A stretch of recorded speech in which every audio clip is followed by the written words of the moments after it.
അയ്യപ്പേട്ടാ, ഒരു പോസ്റ്റ് വന്നിട്ടുണ്ട്.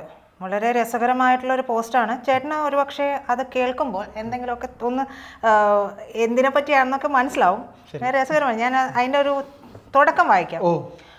മുഖ്യമന്ത്രി സഖാവ് പിണറായി വിജയൻ കേരള രാഷ്ട്രീയ രംഗത്ത് പകരം വയ്ക്കാനില്ലാത്ത ചരിത്ര പുരുഷനാണ്.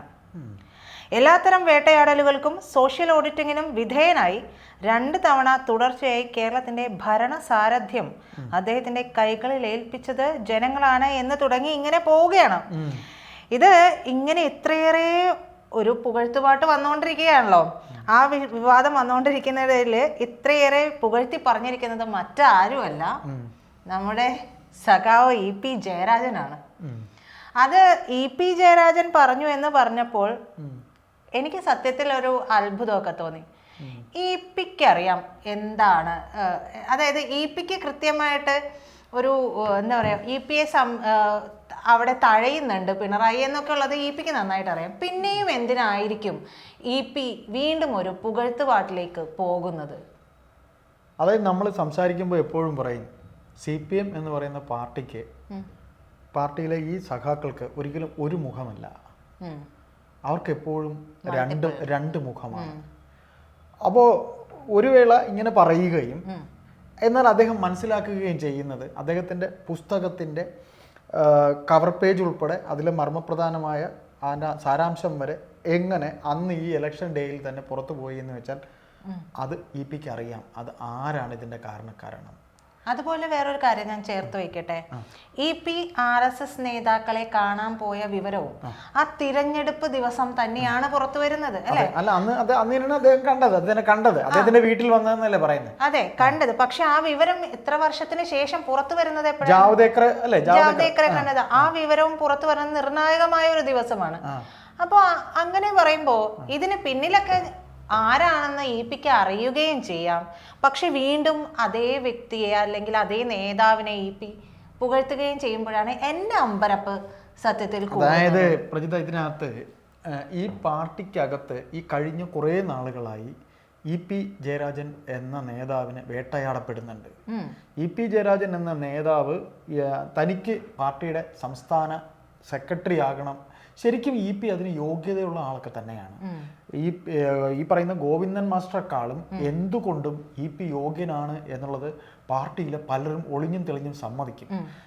കാരണം EP പാർട്ടിക്ക് വേണ്ടി ഒരുപാട് വെടിവരെ കൊണ്ട് ആ വെടിയുണ്ടയും കൊണ്ട് നടക്കുകയാണ്. അത് മാത്രമല്ല, ചിലപ്പോൾ ഒരു കമ്മ്യൂണിസ്റ്റുകാരൻ്റെ ജീവിതമല്ലെങ്കിലും നമ്മളീ പറയുന്ന നമ്മുടെ പ്രമുഖരായ രാഷ്ട്രീയ നിരീക്ഷകർ നമ്മളോട് സംസാരിക്കുമ്പോൾ പറയുന്നത് CPM എന്നാൽ കണ്ണൂരാണ്. ഇന്ത്യക്കകത്ത് CPM എന്ന് പറഞ്ഞാൽ കണ്ണൂരാണ്. അപ്പൊ കണ്ണൂരാണ് CPM. ആ കണ്ണൂരത്തെ CPM-ല് MVR-ന് ശേഷം ഉണ്ടായ പേരുകളിൽ, അതായത് നയനാരും AKG നയനാര് അല്ല EMS നയനാര്, ഇങ്ങനെ MVR-ന് ശേഷം വരുന്ന പേരിൽ ഇപ്പൊ പിണറായി വന്നു. പിണറായിക്ക് ഒപ്പമല്ലെങ്കിലും പിണറായിയോളം തന്നെ കൊടിയേരിക്കൊപ്പം തന്നെ നിൽക്കുന്ന ഒരു പേര് തന്നെയാണ് EP-യുടേത്. അതെ, പിണറായി വരുമ്പോഴേക്കും ചേട്ടാ, പിണറായി വന്നതും പലരെയും തഴഞ്ഞിട്ടാണ്, പിണറായി സംസ്ഥാന സെക്രട്ടറി അതിന്റെ ചരിത്രമൊക്കെ പറയുകയാണെങ്കിൽ അതിന് ഒരുപാട് ചരിത്രമുണ്ട്. അതുകൊണ്ട് അത് പറഞ്ഞാൽ തീരില്ല. പിണറായി എന്ന് പറഞ്ഞാല് നമ്മളോട് പാണ്ഡ്യാല ഷാജിയേട്ടൻ പറഞ്ഞിട്ടുള്ളത്, പിണറായി ഒരു 15 വർഷത്തേക്ക് 10 വർഷത്തേക്ക് തൻ്റെ ലൈഫിൽ ഇത്രയും സ്വാർത്ഥതയുള്ള ഒരു മനുഷ്യനില്ല. ഒരു 10 വർഷത്തേക്ക് തൻ്റെ ലൈഫിൽ എന്തെല്ലാം നടക്കണമെന്ന് പ്ലാനിങ് ഉള്ള ഒരാളാണ്. അങ്ങനെ പ്ലാൻ ചെയ്തതിൻ്റെ ഫലമാണ് അദ്ദേഹം സംസ്ഥാന സെക്രട്ടറി ആയത്. ചടയം ഗോവിന്ദ് മരിച്ചതിന് ശേഷം ഒരു നോമിനേറ്റഡ് സെക്രട്ടറി ആയിട്ടാണ് ഇദ്ദേഹം വരുന്നത്, പിണറായി വരുന്നത്. പിന്നീടാണ് അദ്ദേഹം പാർട്ടിയുടെ സെക്രട്ടറി ആയി. ഇപ്പോൾ ഗോവിന്ദൻ വന്ന പോലെ സമ്മേളനത്തിലൂടെ അദ്ദേഹം സംസ്ഥാന സെക്രട്ടറി ആയപ്പോൾ തന്നെ തനിക്ക് ഇനി എങ്ങനെ മുഖ്യമന്ത്രിയാകാം എന്നുള്ളതായിരുന്നു അദ്ദേഹം നോക്കിയിരുന്നത്. അന്ന് പലരും പറഞ്ഞത് പിന്നെ BS-ന്റെ നോമിനി ആയിട്ടാണ് പിന്നെ പിണറായി സംസ്ഥാന സെക്രട്ടറി ആയിരുന്നു. ഒരിക്കലും അല്ല, BS-ന് ഒരിക്കലും താല്പര്യമില്ലായിരുന്നു.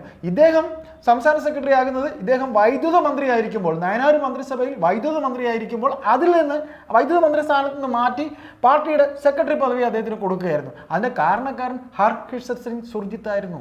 അന്ന് പാർട്ടിയുടെ ജനറൽ സെക്രട്ടറി ഹർകിഷൻ സിംഗ് സുർജിത്താണ് ഈ പേരിനെ കൊണ്ടുവന്ന് സെക്രട്ടറി ആക്കി. അപ്പൊ നമ്മൾ പറഞ്ഞു വരുന്നത് EP-യുടെ കാര്യം. അപ്പൊ EP യെ വെട്ടുന്നത് കണ്ണൂർ തന്നെയുള്ള ഒരു വിഭാഗം സഖാക്കളാണ് എന്നും അതിൽ പിണറായിക്ക് അറിയാവുന്നവർ ഉണ്ട് എന്ന് ഇപിക്ക് അറിയാം. പിന്നെ ഇപ്പോൾ പ്രീത പറഞ്ഞ പോലെ തെരഞ്ഞെടുപ്പ് ദിവസം തന്നെ പ്രകാശ് ജാവ്ദേക്കർ അദ്ദേഹത്തിനെ കാണാൻ വന്നതെന്ന് പറഞ്ഞു. കാണാൻ വന്നത് ഇപ്പോഴാണ് പുറത്ത് വന്നതെന്ന് പറഞ്ഞു.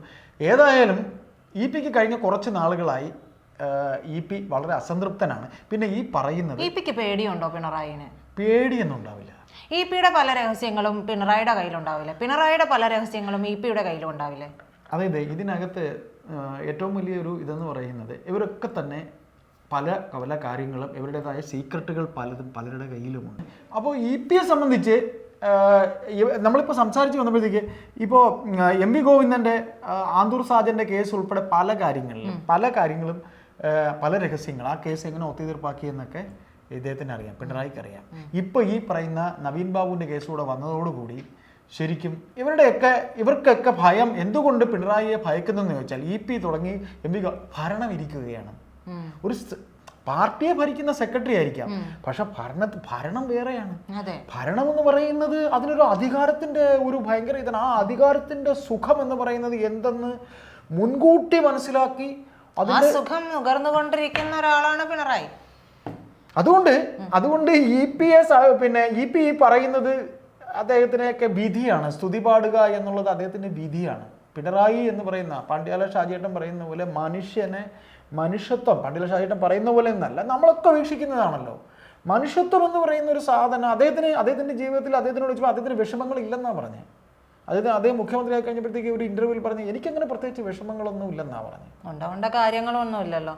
അപ്പോൾ ഇതില് പറയും ഞാൻ ചോദിക്കുന്നത്, എന്നാലും ഇത്രയും നാളും അസംതൃപ്തനായിട്ടും മിണ്ടാതിരുന്ന ഒരു ഇ പി ഇടയ്ക്കിടയ്ക്ക് വന്നിട്ട് ഇങ്ങനെ വെടിപൊട്ടിച്ചിട്ട് പോകാറുണ്ട്. അല്ല ഇ പി പറയുന്നുണ്ടെങ്കിൽ അതിന് പിന്നിൽ എന്തെങ്കിലും ഒരു കാരണമില്ല. പിന്നെ വേറൊരു കാര്യമുണ്ട്, CPM എന്ന് പറയുന്ന പാർട്ടി, ആ പാർട്ടി എന്ന് പറഞ്ഞാൽ അച്ചടക്കമുള്ളൊരു പാർട്ടിയാണ്. CPM-നകത്ത് അച്ചടക്കമുണ്ട്. അച്ചടക്കം എന്ന് പറഞ്ഞാൽ ഒരു പാർട്ടി വേദികളിൽ ഇവർ സംസാരിക്കുകയുള്ളൂ. അല്ലാതെ കോൺഗ്രസ്സുകാരെ പോലെ പൊട്ടിത്തെറിച്ച് ഇപ്പം VS-ഉം പിണറായിയും തമ്മിൽ അങ്ങോട്ടും ഇങ്ങോട്ടും ഭയങ്കരമായി പറഞ്ഞൊരു സമയം ഉണ്ടായിരുന്നു വിഭാഗീയതയിൽ. അതായത് ഒരു പ്രസ്താവന ഞാൻ പറഞ്ഞില്ലേ, നമ്മൾ അന്ന് സംസാരിച്ചപ്പോൾ തിരയിളക്കത്തിൻ്റെ കടലിന് മുന്നിലേക്ക് ഒരു കുട്ടി വന്നിരിക്കുന്ന അവിടം മുതൽ അവർ അങ്ങോട്ടും ഇങ്ങോട്ടും സംസാരത്തിൽ പോയി പാർട്ടി അവരെ വിലക്കി. രണ്ടുപേരെയും സെൻട്രൽ കമ്മിറ്റിയിൽ നിന്ന് പുറത്താക്കി. അപ്പോൾ ഇവിടെ ഇദ്ദേഹത്തിന് പേടിയെന്ന് പറഞ്ഞാൽ അച്ചടക്കമുള്ള ഒരു പാർട്ടിക്കാരൻ എന്നുള്ള ഒരു ഇതാണ് അദ്ദേഹം മനസ്സിൽ കാണുന്നത്. ചിലപ്പോൾ ഒരു വേള ഇനി അദ്ദേഹം ചിന്തിക്കുന്നുണ്ടോ എന്ന് അറിയില്ല, അദ്ദേഹത്തിന് സംസ്ഥാന സെക്രട്ടറി ആയൊക്കെ തിരിച്ചു വരണം എന്നൊരു തോന്നലുണ്ടോ എന്ന് നമുക്ക് അറിയില്ല. കാരണം ഈ പാർട്ടിയാണ്, നമുക്ക് ഒരിക്കലും പ്രെഡിക്റ്റ് ചെയ്യാൻ പറ്റില്ല. കാരണം അദ്ദേഹം ഇപ്പോൾ സെൻട്രൽ കമ്മിറ്റി മെമ്പറാണെന്നാണ് എനിക്ക് തോന്നുന്നത്. അപ്പോൾ ഇങ്ങനെയൊക്കെ നിൽക്കുന്ന ഇപിക്ക് ചിലപ്പോൾ പിണറായി വിജയൻ ഒന്ന് പിന്താങ്ങിയാലോ, ഇനി നടക്കാതിരിക്കുന്നതിലേ ഉള്ളൂ കമ്മിറ്റിയൊക്കെ. അതിന്റെ ഇടയിൽ സത്യത്തിൽ അദ്ദേഹം ഒരു BJP-യിലേക്ക് ചാടാനൊരു ഒരിക്കലുമില്ല, അങ്ങനെയൊന്നും ചെയ്യില്ല. ഇപി ഒന്നും ഒരിക്കലും BJP-യിലോട്ടൊന്നും പോകത്തില്ല. ഇവിടുത്തെ സോഷ്യൽ മീഡിയ ആയിരുന്നാലും മറ്റ് മീഡിയാസ് ആയിരുന്നാലും, സോഷ്യൽ മീഡിയ ഏറ്റവും കൂടുതൽ ഞാൻ എഴുതി തരാം, ഇപി ഒന്നും BJP-യിലോട്ട് പോകത്തില്ല, G. സുധാകരൻ പോകത്തില്ല. ഇതൊക്കെ വെറുതെ അടിക്കുന്നതാണ്, ഒരിക്കലും പോകില്ല. എനിക്ക് തോന്നുന്നത് ഇപിക്ക് ഒരു നല്ല എന്തോ ഇപി മനസ്സിൽ കാണുന്നുണ്ട്. ഇനിയിപ്പോൾ എനിക്ക് തോന്നുന്നില്ല, ചിലപ്പോൾ അദ്ദേഹത്തിന് പ്രായാധിക്യം കാരണം CC നിന്നും പുറത്തായി ആകാനുള്ള സാധ്യത. കാരണം അദ്ദേഹത്തിന് റിട്ടയർമെന്റായി, പാർട്ടിക്കകത്ത് 75 വയസ്സിന് ശേഷം റിട്ടയർമെന്റ്. ഒരു അച്ചടക്കമുള്ള ഒരു പാർട്ടി, അങ്ങനെയാണെന്നാണ് എനിക്ക് തോന്നുന്നത്. അല്ലാതെ ഞാൻ പറഞ്ഞതാകാൻ സാധ്യത, അദ്ദേഹത്തിന്റെ വയസ്സൊരു വിഷയമാണ്.